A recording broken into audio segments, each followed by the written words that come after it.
নমস্কার, আমি সাধনা আবার একটা নতুন ব্লগে স্বাগত জানাই। তো এখন ঘড়িতে বাজে হচ্ছে 8:45। আমার স্নান করা হয়ে গেছে।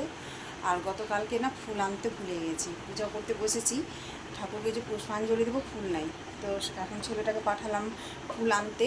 আর এই যে আমার মেয়ে এখনও ঘুম থেকে উঠেনি, ঘুমিয়ে গেছে, গালে হাত দিয়ে ঘুমিয়ে আছে।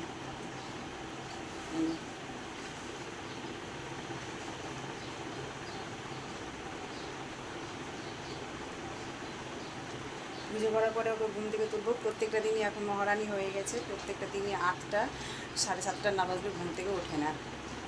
আর আজকে বলে না, বেশ কয়েকদিন থেকে প্রচণ্ড গরম পড়েছে। আর এদিকে লাইনেরও আপ ডাউন করছে, লাইন চলে যাচ্ছে তো ঘন্টাখানেক পরে আসছে। এত অসুবিধা হচ্ছে, রাত্রে তো ভীষণ কষ্ট হয়, মানে লো ভোল্টেজ হয়ে যায়। এসি চলছে আর ফ্যাট তো, ওই জন্য বোধহয় বেশি গরম এখানে। যাই হোক, এখন আমি পূজাটা করব, ফুল নিয়ে আসলে পুজো করবো। আরও ঘুমিয়ে আছে, ওগুলো তুলবো। আর এখন তো কোনো কাজই হয়নি, জল খাবার টলখাবার কিচ্ছু হয়নি। আজকে রবিবার।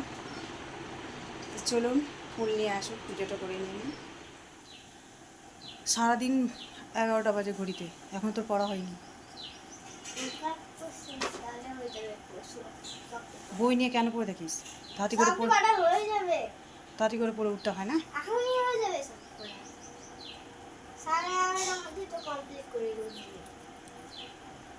এখনো পড়ছে, 11টা বাজে, ওর পড়া হয়নি। ঘুম থেকেই তো উঠলো 8টায়।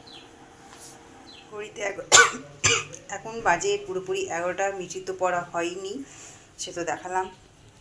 আর এখানে চলে এসেছি রান্নাঘরে। এটা হচ্ছে মাংসর জন্য আলু কেটে রেখেছি, আমের টক করার জন্য আম কেটে রেখেছি। এটা হচ্ছে কলাই ডালের জন্য পেঁয়াজ। এটা ডাটা সেদ্ধ করে রেখেছি, ডাটা ভাজা হবে। আর এই যে হচ্ছে মাংস ধুয়ে রেখেছি। আর করবো আলু পটলের তরকারি করবো, মানে হচ্ছে আলু পটলের তরকারি।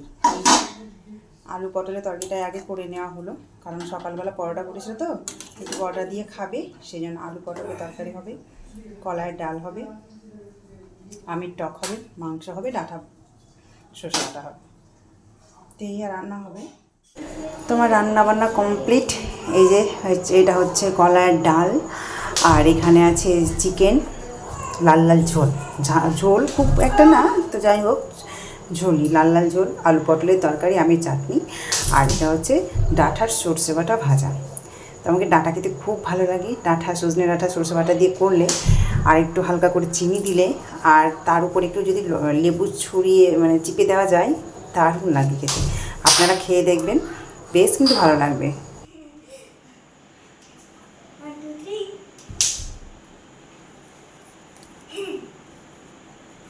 খেলতে তো জানিস না, পড়ে যাবে। ওইভাবে জোরে জোরে খেলে, আস্তে আস্তে খেলে, আস্তে আস্তে আস্তে আস্তে করে পা ফেলবি। যেমন কালকে আমি দেখালাম না, ওই রকম। ও এত জোরে মনে হচ্ছে দৌড়াচ্ছ, রান দিচ্ছে। স্কিপিং নিয়েও সেদিন থেকে খেলছে। স্কিপিং স্কিপিং তো নতুন শিখছে আর কি, নিয়েও এত এইভাবে না। চলো, তো শুভরাত্রি জানিয়ে সবাইকে আবার সন্ধ্যাবেলা চা খাওয়া হলো। আর এই যে এখন ভাত বসেছি, এই যে ভাত বসেছি, ভাতের জলটা কম হয়ে গেছে। ভাত বসালাম। দিনে তো অনেকগুলোই কিছু আছে, আলু পটলের সবজি আছে, তারপরে ডাঁটা ভাজা আছে সরষে বাটা দিয়ে, আর আছে কলাইয়ের ডাল, আর আমের চাটনি, সবই আছে। এখন শুধু ভাত বসবে। তো ভিডিওটা এখানে শেষ করছি। আপনারা সবাই ভালো থাকবেন, সুস্থ থাকবেন। আর এই ভিডিওটা যদি ভালো লেগে থাকে তো পাশে থাকবেন। আজকের মতো টাটা।